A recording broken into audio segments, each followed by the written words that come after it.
이번 주 금요일부터 코로나19 백신 접종에 들어가는 가운데 식품의약품안전처가 화이자 백신에 대해 전문가들에게 구한 자문 결과가 나왔습니다.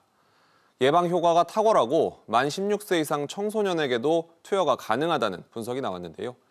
김기송 기자와 좀 더 알아보겠습니다. 김 기자, 화이자 백신에 대한 전문가 평가 구체적으로 어떻게 나왔습니까? 네, 식품의약품안전처는 화이자 백신 코미나트주에 대한 자문단 회의를 열고 예방 효과가 충분하다고 말했습니다. 네. 제출된 화이자 임상 자료에서 백신은 95%의 예방 효과가 있었는데요. 65세 이상의 경우 예방 효과가 94.7%, 기저질환이 있는 경우에도 95.3%를 나타냈습니다. 특히 만 16세 이상 청소년에 대해서도 허가하는 쪽으로 결정을 내렸는데요. 네. 안전성 평가 결과 중대한 약물 이상 반응은 없었던 것으로 확인됐습니다. 다만 중증 알레르기 반응이죠. 아나필락시스를 과거에 겪었던 사람이라면 접종 후에 모니터링이 필요하다는 의견을 냈습니다. 한편 정세균 국무총리는 65세 이상 고령층의 경우에는 화이자 백신을 먼저 맞을 가능성이 크다면서 접종 시점은 3월 말쯤이 될 것이라고 말했습니다.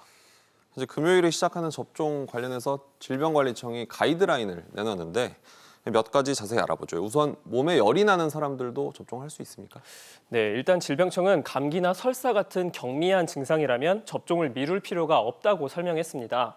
하지만 코로나19 증상이 있거나 중증이 있을 때는 회복될 때까지 연기할 것을 권고했습니다. 또 코로나19에 감염됐던 사람도 예방접종을 받을 수 있다고 말했습니다. 또 궁금한 게 1차 때는 아스트라제네카 그리고 2차 때는 화이자 이런 식으로 회차별로 종류가 다른 백신을 접종할 수도 있습니까? 아닙니다. 질병청은 같은 백신을 맞을 것을 권고하고 있습니다. 네. 국내에 먼저 들어오는 아스트라제네카와 화이자 백신의 경우에는 2회 접종이 원칙인데요. 만약 교차 접종을 했더라도 재접종은 없다는 게 질병청의 설명입니다. 또한 독감 주사 같은 다른 백신을 맞는다면 최소 14일의 간격을 유지하는 게 좋다고 설명했습니다. 그렇군요. 새로운 거리두기 조정안에 대한 관심도 높죠. 언제쯤 윤곽이 나올까요? 네, 이르면 26일에 다음 주부터 시작되는 사회적 거리두기 단계와 방역수칙 조정 여부를 결정합니다. 네. 앞서 정부는 거리두기 종료 시점 2, 3일 전까지는 새 거리두기 조정안을 확정할 계획이라고 밝혔는데요.